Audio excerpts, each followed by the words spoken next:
Olá, seja muito bem-vindo, muito bem-vinda ao canal no YouTube do portal Fintechs Brasil. Meu nome é Lea Deluca, eu sou jornalista e editora-chefe do portal. Hoje eu estou aqui com Irina Bezan, ela é fundadora da Glucker, uma rede social para empreendedores, e ela tem uma experiência aí na área de pessoas, né, de RH, e ela pode falar aí com muita propriedade sobre esse movimento que vem acontecendo mais acentuadamente de meados do ano passado para cá, de layoffs, né, de demissões aí nas startups.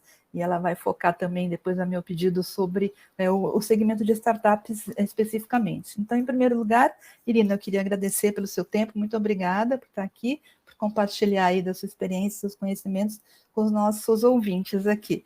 Legal. Então, por favor, eu gostaria que você começasse exatamente comentando sobre o que significa, na sua visão, essa onda de demissões que a gente está vendo aí nas startups, em geral, nas fintechs em particular. Isso significa uma crise? Porque também, ao mesmo tempo, eu tenho visto, né, que existem vagas ainda nas startups, né? Então, como é que você está vendo esse movimento, Irina? Por favor, conta para a gente. Obrigada. Bom, eu sempre falo que eu sou muito fã, né, do ambiente de startup, né, porque as startups carregam muito da inovação, daquele espírito empreendedor, né, da criação de novos produtos, serviços. Então, quando a gente fala de startup, é sempre com muita alegria, né, porque você vê muita oportunidade de negócio dentro desse meio, mesmo apesar, às vezes, dos cenários econômicos assustarem um pouco, né. Sempre quando existem cenários que se vê uma ideia de crise, você também vê muitas oportunidades. E, normalmente, as startups, elas contribuem muito, né, com as oportunidades, porque elas têm uma essência ali de busca de soluções, né, então elas apoiam e ajudam a transformar muito. Mas falando um pouquinho, então, aí, né, do que está acontecendo e por que está tendo esse cenário que até se caracteriza, né, que a gente estava conversando sobre os layoffs e impactando não só, né, fintechs também, mas é uma coisa geral, né, não é uma coisa só o mercado de fintechs ou só as startups que estão passando por isso. Na verdade, eu acho que vale, é o que eu gosto sempre de trazer a big picture, né? A gente passou várias questões aí econômicas, né, pós pandemia. Você tem muitas empresas que optaram por fazer o que a gente chama, que são as demissões em massa, tá? Layoff tem um conceito que eu acho que é legal explicar, que vale, que não é exatamente demissão em massa, tá? Mas tem sido usado o termo layoff para isso, né? E dentro de todo esse período e pós-período, a gente sabe que muitas empresas acabaram tendo problemas, inclusive de faturamento mesmo, né? E aí, a opção de você desligar, fazer uma redução de quadro, de equipe, muitas vezes acaba sendo a melhor opção para você evitar, sei lá, um processo de falência, você precisa fazer uma redução drástica de custos, né? Quem está dentro do cenário de startup sabe que você tem muito investimento, tem muito dinheiro, né, rodando dentro desse mercado. As fintechs são grandes geradoras, né, e apoiadoras de oportunidades no mercado, tem muito dinheiro que gira, né, dentro desse nicho, em termos de produtos e serviços. E o que acontece na prática é que mesmo que exista uma renda, né, o produto ele está indo bem, quando a gente fala de startup, a visão da escalabilidade, de você conseguir replicar aquele modelo de negócio de uma forma escalável, tem várias questões aí que impactam o resultado econômico. Então, muitas vezes, o que acontece? Você tem uma startup, ela recebe investimentos, aportes de capital, passa por processo de venture capital, enfim, tem várias startups em vários níveis, né, em várias etapas ali de vida, desde pré-seed, aquelas que estão abrindo capital, ou em rodadas mais pesadas, né, rodadas A, B, enfim. Esse valor, quando ele entra dentro de um processo de investimento, é o que a gente fala sempre na visão de um cenário de resultado a médio, longo prazo. Você tem muita construção de produto, você tem muita construção de tecnologia.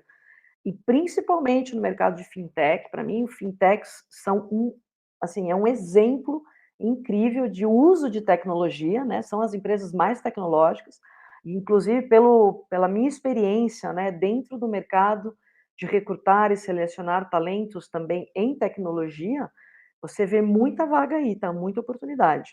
Então, você tem muita gente de tecnologia sendo contratada para fintechs e outros mercados. Você também, não só tecnologia, mas profissionais que a gente chama de produtos digitais, ou tudo que envolve transformação digital. E esses profissionais, né, eles não são profissionais de baixo custo. São os profissionais que hoje, inclusive quando a gente faz um olhar, né, de receita, né, de quem são os profissionais que estão com as remunerações mais altas, são todos aqueles que estão linkados à tecnologia, às tendências de tecnologia. Você tem profissionais hoje extremamente bem remunerados, isso é bom, imagina, não estamos falando que não, né?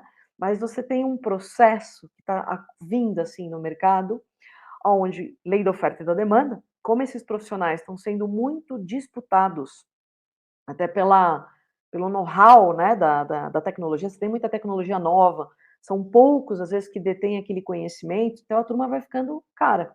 E começa uma coisa que a gente chama do leilão, né, o leilão da contratação daquelas pessoas. Então, no espaço, principalmente na pandemia, que foi onde estourou, tá, as grandes oportunidades para as fintechs, você tem, é impressionante quando você estuda as funções ali de cargos e salários, é quase assim, é crescimento de 200 a 300% de salário dessas pessoas em coisa de 2, 3 anos ou menos. Porque os profissionais começaram, fico 6 meses numa empresa, aí, puxa, recebi uma oferta pagando o dobro, vou para outra. Qual que é o resultado disso depois de 2, 3 anos? Você tem uma bolha, né, quer dizer, você tem salários muito inflados dentro desse segmento. Os times mais pesados de investimento normalmente acompanham a área de tecnologia, e aí você é uma conta matemática simples ali, né, que não fecha ali, a conta não fecha. Então você tem o produto fazendo uma escalabilidade ali dentro de um timing que não está acompanhando o aumento de custos, tá? Então, até por essas questões, você vê grandes empresas, principalmente as big techs, e você tem muitas fintechs dentro desse cenário, que optaram para se manter no mercado, se manterem competitivas, né, continuarem a existir, precisa fazer esse equilíbrio econômico, né? Todo mundo ficou mal, vamos mandar embora as pessoas. Não. Mas você tem um impacto, né? Por exemplo, a gente estava comentando, teve a PagBank, tem outras empresas, tem várias ali que dá para citar em cenários internacionais ou mesmo nacionais. Quem tem interesse, dá para buscar, tem uma lista até online, que são Layoff Brasil, né, que ali está sendo colocado todos os nomes e empresas de fintechs e tal, que estão fazendo as demissões mais em massa. Os nomes dos profissionais estão sendo disponibilizados ali, enfim, o mercado inteiro tem acesso a isso, e foi criado, inclusive, no sentido de apoiar, né, a recolocação destas pessoas, porque às vezes uma empresa corta 5, 7, 8% da sua base de folha, e isso representa 7 a 10 mil pessoas caindo para o mercado de trabalho novamente, né? Mesmo que você fale, olha, um enxugamento de 1%, 2%, mas como são grandes empresas, aí assusta os números, né? Que você fala, nossa, tem 500 pessoas que foi mandado embora, tem 5 mil pessoas, 18 mil pessoas. Agora, você imagina as startups, né, que são menores, ou que são locais ou regionais, que também vão lá reduzir nessa faixa de 5 a 10, 15%, mas aí o número é menor, acompanha, né, a proporcionalidade. Então, você também vê empresas hoje, por exemplo, em âmbito nacional, que são menores, e por isso que você vê, às vezes, algumas notícias, puxa, desligou 10, desligou 20, tá? E aí, posso Nina, comentar, mas tem duas coisinhas aqui, pegando esse gancho? eu só queria te interromper um minutinho. Deixa eu Sim. te perguntar, você falou, né, de adequação, enfim, porque a conta não fecha. Você está querendo, só para Sim. entender, você está querendo dizer que as empresas estão, as startups, fintechs incluídas, estão demitindo pessoas com salários mais altos, mas estão contratando com salários mais baixos para os mesmos cargos, é isso? Não necessariamente, tá? Não Então, necessariamente. então eu queria que você explicasse Sim, um pouquinho melhor isso, por favor. legal. Bom, o que leva, né, uma empresa a tomar uma decisão de corte, isso é muito específico para cada empresa. Mas você tem várias maneiras de poder olhar um cenário de redução de custos que impacta a demissão, tá? Então, por exemplo, muitas vezes as demissões elas estão ligadas a uma queda de lucro, a um problema de prejuízo. Você tem, por exemplo, receitas que vêm de financiamentos, de propaganda, um monte de coisa ali que o resultado vai ficando comprometido, então começam os cortes de gastos. que passa pela demissão, congelamento de novas contratações. Então, tem várias maneiras de você poder fazer isso. Necessariamente não quer dizer que quem está ganhando mais é desligado, tá? E aí vai ser recontratado ganhando menos. O que acontece é que dentro da análise, se você tem uma necessidade de redução rápida, sempre vai ter um olhar no que vai impactar muito mais a sua folha de pagamento. Muitas vezes você tem, por exemplo, uma equipe de 50 pessoas, estou dando um exemplo aqui hipotético, tá? E dessas 50 pessoas, você tem, por exemplo, 40 profissionais que são mais júniores, tá bom? E eles representam, essas 40 pessoas, por exemplo, 10 ou 20% do custo daquela folha. Então você fala, nossa, você tem uma concentração em 10 pessoas, né, de um valor enorme ali da folha. Mas dependendo do que aquele profissional faz, da expertise que ele tem, pode ser que é preferir você reduzir 40 pessoas e manter só aqueles 10. Porque aí é uma dinâmica de entrega de valor, né? Então, por isso que a gente nunca pode, também quando pensa em cenário de demissão, e aí é a estratégia que cada empresa vai demandar, né? Mas como profissionais de RH, sempre é feito um estudo muito forte, muito impactante, do que vale mesmo a pena ou não. Às vezes você pode optar para fazer uma redução de uma equipe operacional, por exemplo, e manter uma equipe mais estratégica ou mais sênior, né? Aí que é o balanço. E aí que é o ponto de questionamento que as pessoas às vezes fazem, que nesse momento de escolher senioridade, conhecimento, a própria performance daquele profissional, tudo isso deve ser considerado, é onde vem aquele impacto que eu falo dos salários muitas vezes em bolha. Então, às vezes você tem profissionais hoje com salários muito elevados, que corresponde, por exemplo, a um profissional que seria muito sênior, e ele já tem um salário de um profissional muito sênior, mas tem 2 ou 3 anos, por exemplo, de experiência, porque inflou muito o salário dele. Então, na hora que você precisa realmente avaliar a entrega profissional daquele, né, daquele colaborador ali, ele não atinge. Então, a pessoa também, de repente, pode estar sendo desligada por performance, tá? Então, é um conjunto de fatores. Agora, profissionais que estão com salários altos e não estão com nível técnico e competência alinhados com isso, né, Léa? Aí sim, na hora de uma recolocação profissional, poderão sofrer dificuldades. Por quê? Porque no processo de recolocação profissional, as empresas também estão sendo muito criteriosas, né? Dentro de um cenário econômico, de quem são as pessoas que vão ser contratadas. E aí, o aspecto de senioridade, conhecimento técnico, está sendo elevado, a gente brinca ao nível hard do game, né? Quer dizer, as empresas estão olhando muito o aspecto de conhecimento técnico e, principalmente, você também tem uma outra coisa. Nem sempre tudo é demissão. Você pode, às vezes, congelar vagas. E aí é o comentário que eu queria fazer sobre os layoffs. O termo layoff, ele não vem como algo de demissão em massa, tá? O layoff é um termo utilizado dentro do mercado de RH, principalmente no exterior, para momentos em que as empresas passam por dificuldades econômicas, elas poderem fazer uma suspensão de contrato, sem até fazer desligamentos, porque desligamento também gera custo, né? É caro às vezes mandar embora as pessoas, né? Mas você consegue suspender um contrato de trabalho até de uma forma temporária ou de um pouco mais longo prazo, tá? Para que necessariamente a pessoa não precisa ser desligada, né? É que o mercado de tecnologia é um mercado que você vai encontrar muitos profissionais que necessariamente têm diferentes maneiras de serem contratados, tá?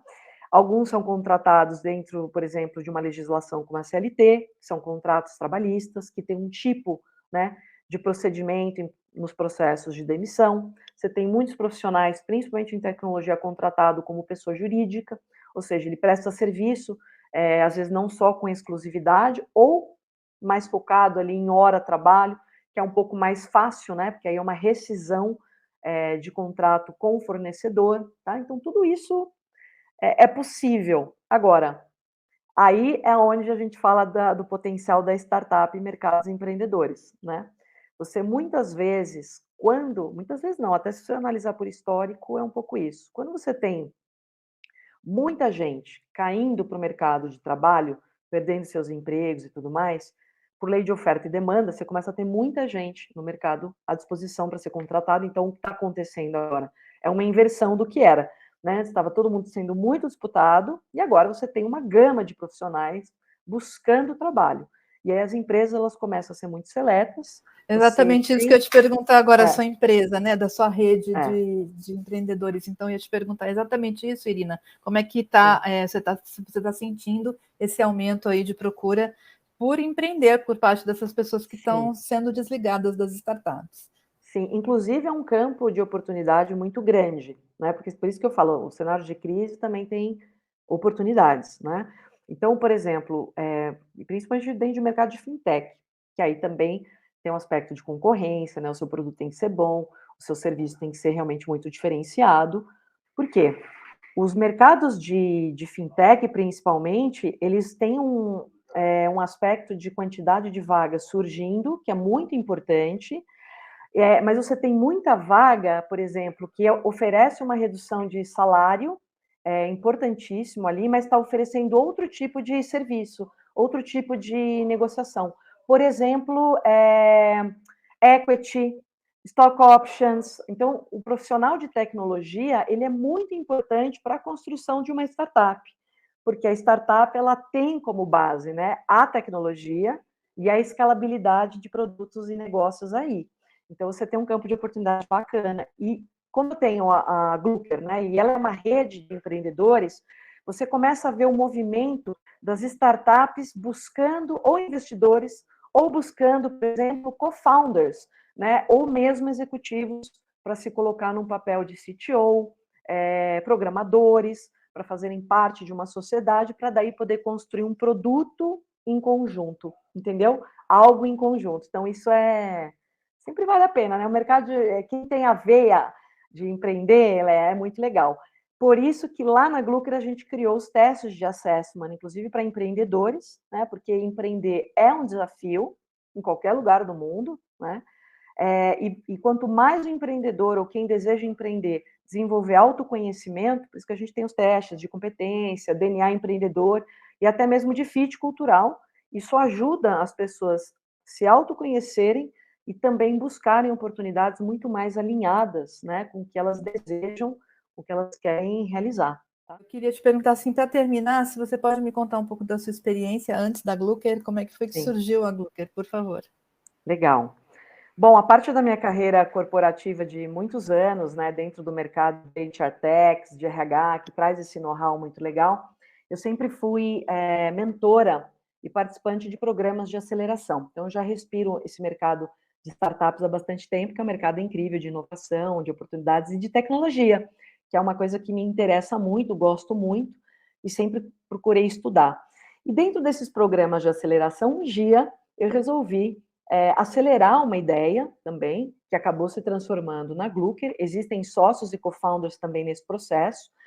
E o que a gente percebeu? Exatamente, o mercado empreendedor é um mercado muito rico, mas ele tem vários desafios. E um deles é a própria mortalidade das startups. As startups conseguirem, né, vencer os seus primeiros anos ali e escalarem os seus negócios, gerarem produtos. Então, dentro disso, com o objetivo de ajudar na mortalidade, a reduzir, né, a mortalidade das startups, a gente fez um estudo muito importante e nós descobrimos ali dados referentes à conexão de pessoas, ou seja, a importância de você escolher bem o seu co-founder, os seus sócios, os seus investidores, os seus mentores, pessoas, né? Então, de novo, a gente cai em pessoas. E aí a gente resolveu desenvolver a Glucker como uma grande rede social, um grande ecossistema de empreendedores, para que eles pudessem se conectar e assim encontrarem os seus sócios, os seus mentores, os seus investidores de uma maneira, usando uma metodologia que vem muito do aprendizado da área de RH.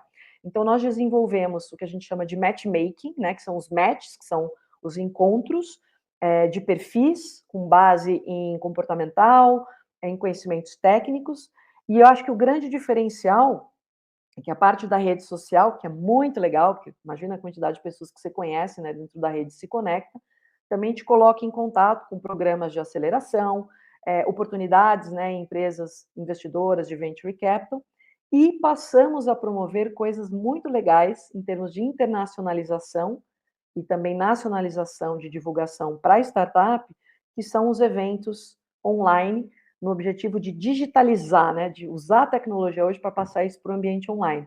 Então, a Glucker, além do matchmaking, da conexão empreendedora, ela promove rodadas de negócio em ambientes digitais. Então, hoje a gente está usando a parte da tecnologia, né, do nosso site ali para fazer os matchmakings. Você também vai ver muito uso, né, de Web3, metaverso, e a gente está trazendo outras tecnologias. Então, quem é empreendedor ou deseja empreender ou está no mercado de tecnologia, a gente sempre faz um convite para se juntar à nossa comunidade, né? Porque é uma grande comunidade, um empreendedor sempre vai ajudar o outro e uma startup sempre vai ajudar a outra, né? Como a gente pensa, tá? Legal, parabéns pela iniciativa, muito sucesso, obrigada pela sua participação, Irina, e até uma próxima vez. Obrigada, agradeço a oportunidade de poder falar sobre o mercado, sobre as fintechs, e vamos avante, né, pessoal? Porque oportunidades elas têm, com certeza.